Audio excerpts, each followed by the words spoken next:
everybody, I'm Rose Smith from AbsoluteSoulSecrets.com. Thanks for joining me today for the Gemini August horoscope. Some interesting things happening this month. First, I'm going to draw 2 tarot cards as theme cards for the month for you. So let's go to the board now. Here's your horoscope, which we'll come to in a moment. But let's draw these cards first up. And I'll close my eyes. So the first card can be the first half of the month. There's a big diamond in front of me. It's cut in a circle and there's lots of different facets in this circular diamond. So perhaps there's a completion coming to you, something from the past coming back to be finished off, and that completes unfinished business, so to speak. Diamonds are caused by heat and pressure. Okay, sometimes we need that heat and pressure to get something really valuable out of a situation. The card that comes up is the 10 of Wands. This keeps coming up, this card. If you're following me, you will recognize that it's the end of an era. It's time to put down all of the burdens, all of the oppressions, the things you've been carrying on your shoulders. The 10 means it is the end of the cycle. It's a 1 and a 0, so there's new things coming. However, there's a little bit of time. You have to be patient. Okay, the 0 is the limbo zone, or it's the area where you just have to wait and be patient. Green in the skirt, green up here on the hill, and a green tree, a young sapling in the background here.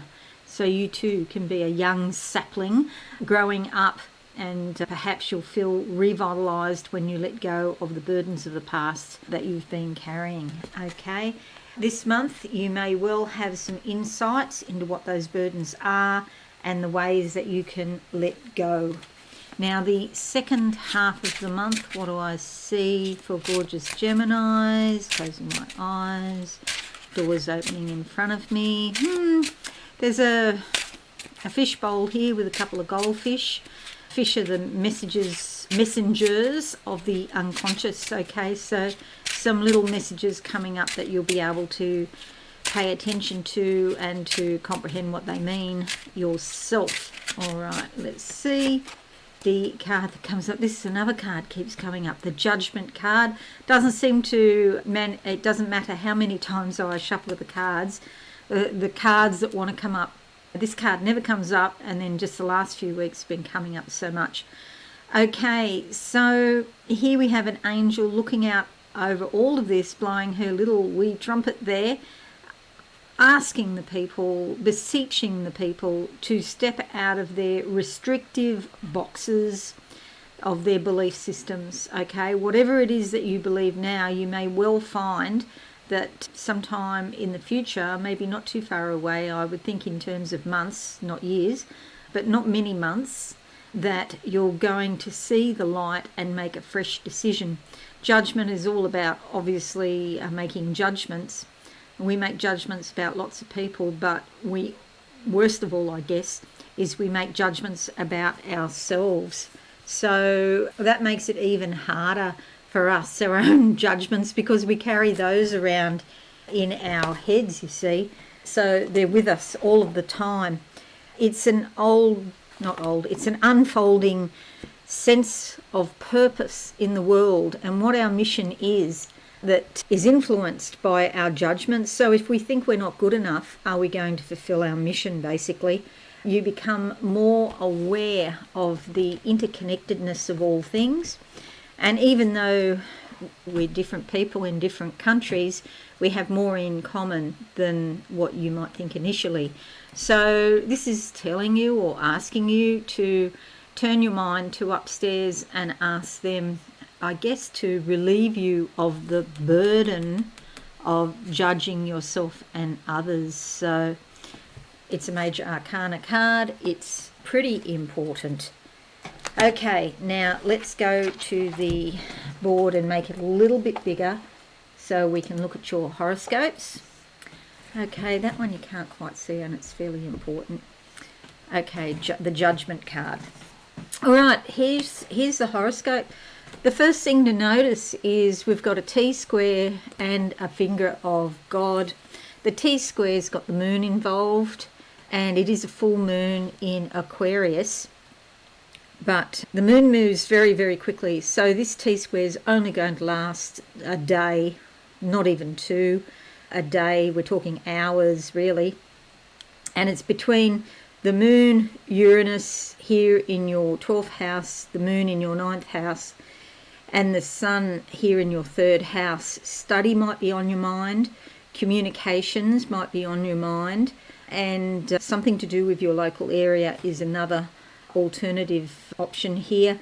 With Uranus, it could be something surprising or volatile or even radical, but it's more likely to be within you, okay? What you think about a situation, what judgments you make about a situation involving communication, studying, or perhaps even a distant relative or somebody in your family that you haven't had much contact with.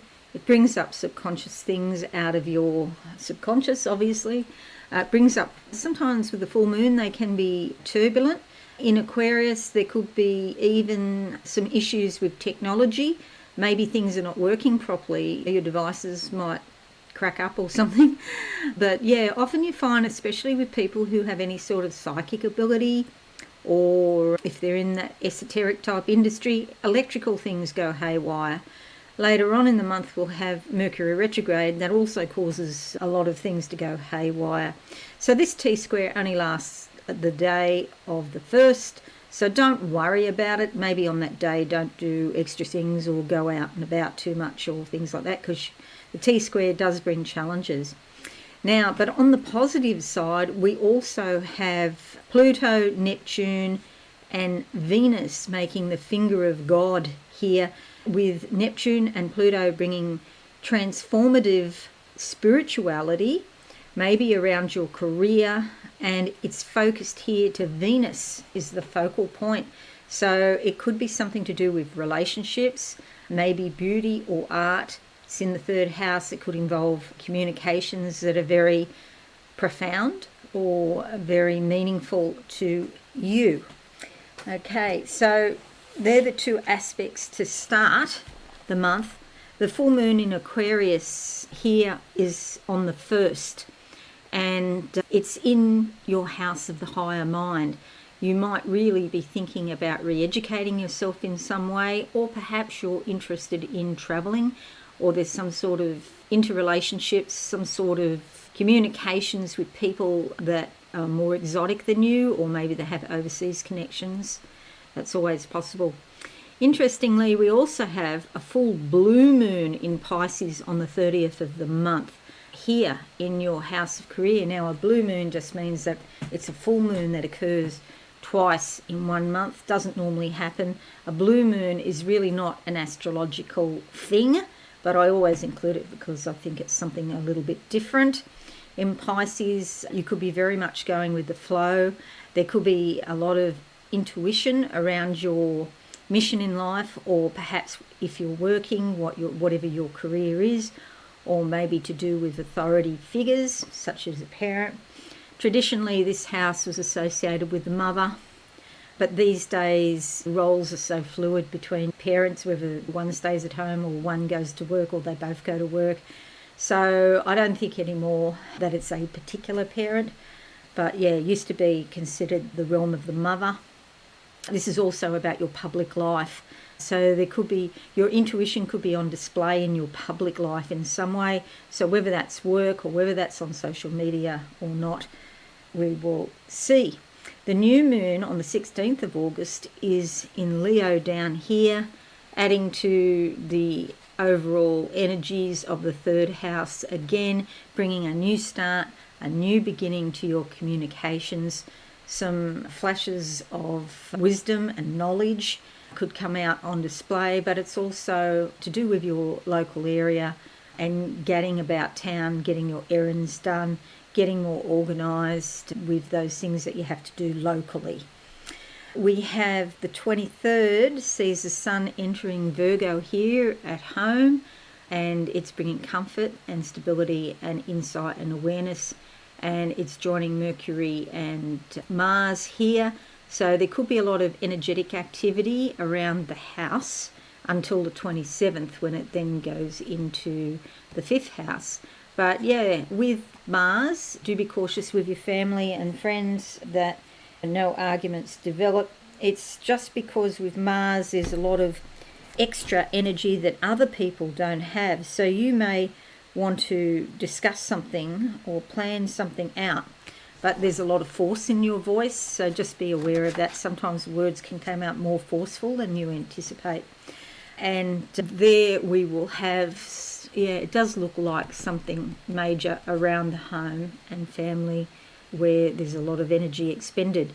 Added to that, on the 23rd, Mercury is going retrograde also here, so that does give a bit of a tendency for communications to be misunderstood, any travel arrangements to go haywire, computers and devices to play up.